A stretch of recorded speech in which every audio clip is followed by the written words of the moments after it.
Hello, you're kicking off the Sunday's edition of QPVN English News Bulletin. You're with Millie and here come the headlines.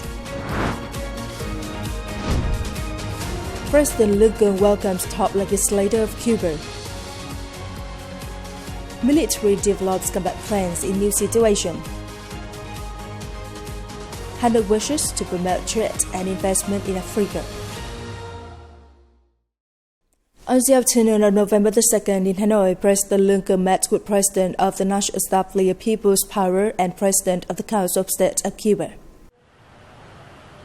At the meeting, President LUONG offered his sympathy to the guests along with other leaders of the country on the consequences of Hurricane Oscar and the recent blackouts. He expressed his confidence that Cuba will stay steadfast to surmount many difficulties and challenges and obtain the achievements in the safeguarding, construction and development of a socialist country.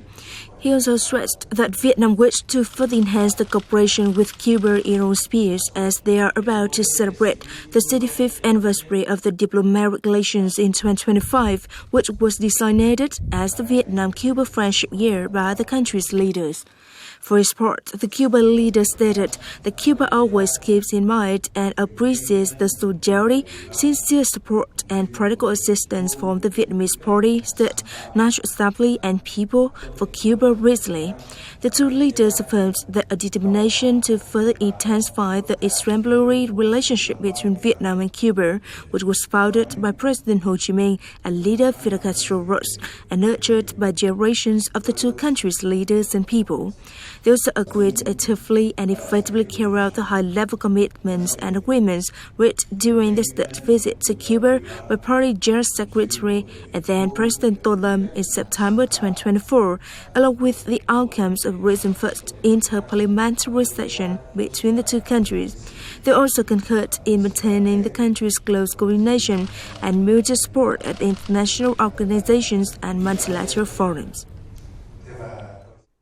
National Assembly Chairman Trần Thanh Mẫn held talks with visiting President of the National Assemblies of People's Power of Cuba, assessed by LEGISLATOR, has met in Hanoi on November the 2nd. The talks took place right after a welcoming ceremony chaired by the National Assembly Chairman for the top legislator of Cuba. Esteban Lazo expressed his joy when visiting Vietnam and meeting Chairman Mẫn again, saying thanks to the party, state, and people of Vietnam for presenting 10,000 tons of rice to Cuba, emphasizing that it is a timely sharing in the context that Cuba is facing a food and energy crisis. He stated that the two countries' special relationship has seen many positive developments after the state visit to Cuba by Party General Secretary and then State President Tô Lâm in September. The two National Assembly leaders agreed that it is necessary to continue promoting the role of the two legislators through starting the possibility of coordination to supervise to effectively implement high-level cooperation documents and agreements between the two countries.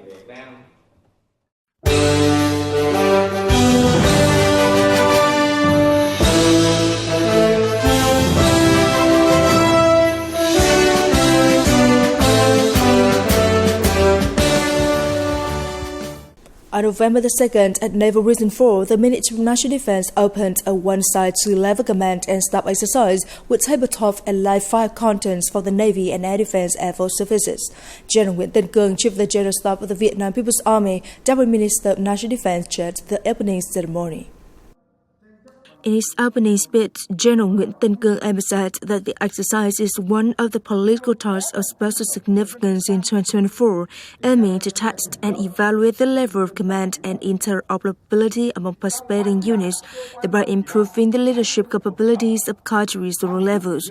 It is a political activity to celebrate the 30th anniversary of the foundation of the Vietnam People's Army and the 35th anniversary of the Whole People Defense Festive Day. General Nguyễn Tân Cương requested the steering committee of the exercise to grasp, monitor, operate, and orient the training frameworks according to the set content and plan.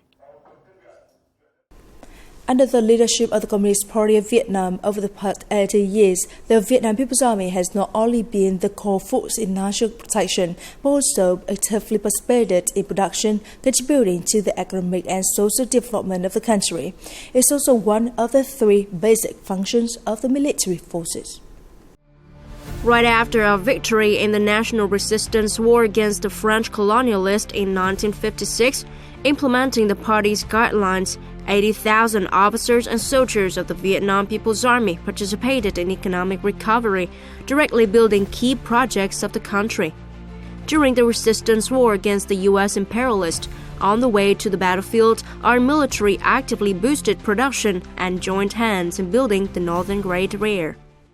During the arduous and fierce periods of the national resistance war against the U.S. imperialists, on the way to the battlefield, our military also planted crops for their comrades, frontline workers, and the people who came after them.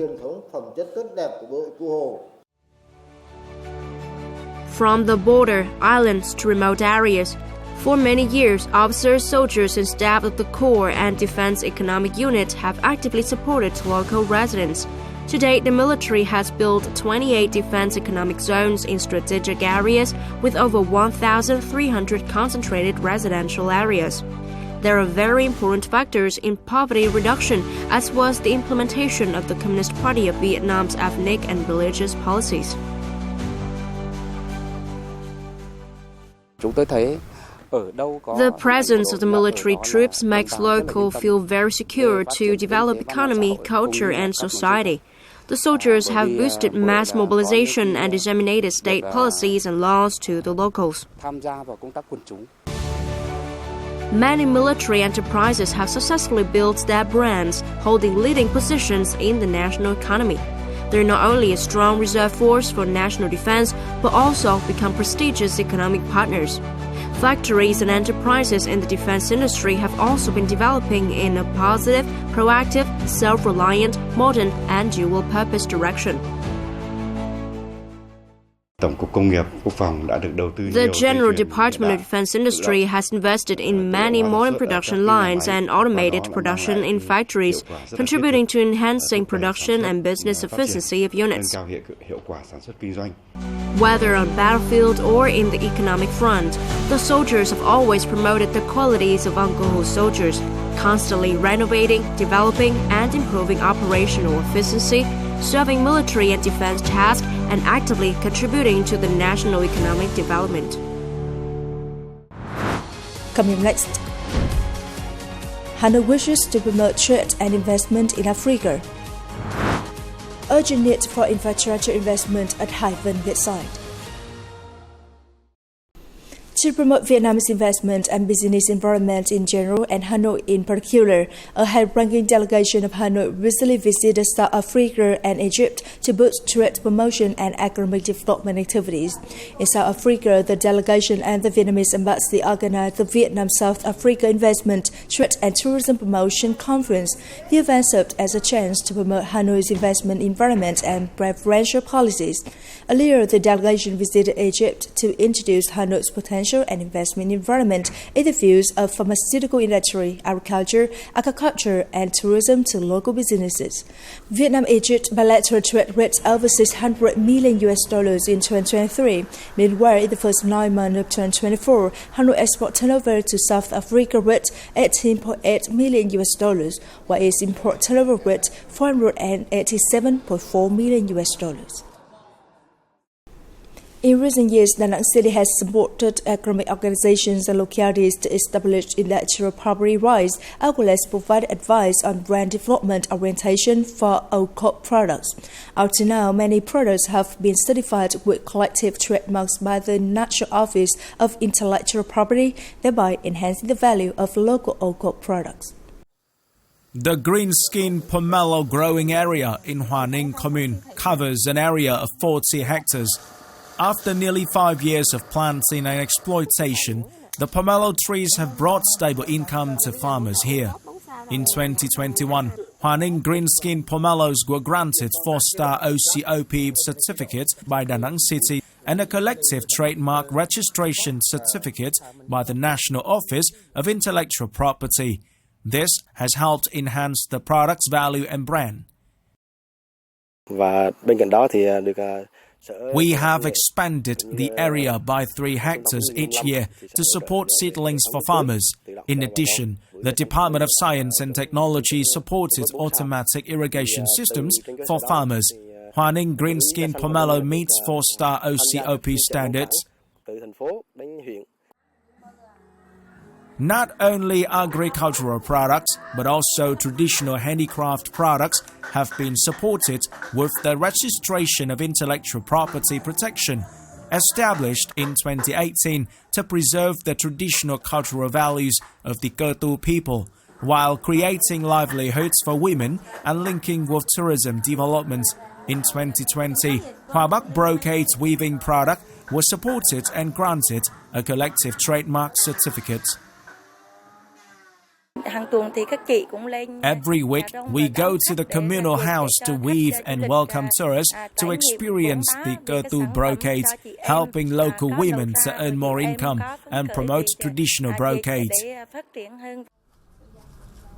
Up to now, 28 collective trademarks have been certified by the Provincial Department of Intellectual Property. After receiving industrial property rights, the value of products is enhanced. This also helps identify the product's origin and improve production processes and develop intellectual property. All of that support helps entities establish intellectual property rights domestically and internationally. The Department of Science and Technology continues to disseminate policies so that OCOP entities can access the policies and support. Up to now, the city has supported 42 OCOP products to develop their brands. OCOP is a typical product of a region or locality. Building and establishing intellectual property rights helps protect intellectual property, brands, and increase the competitiveness of goods.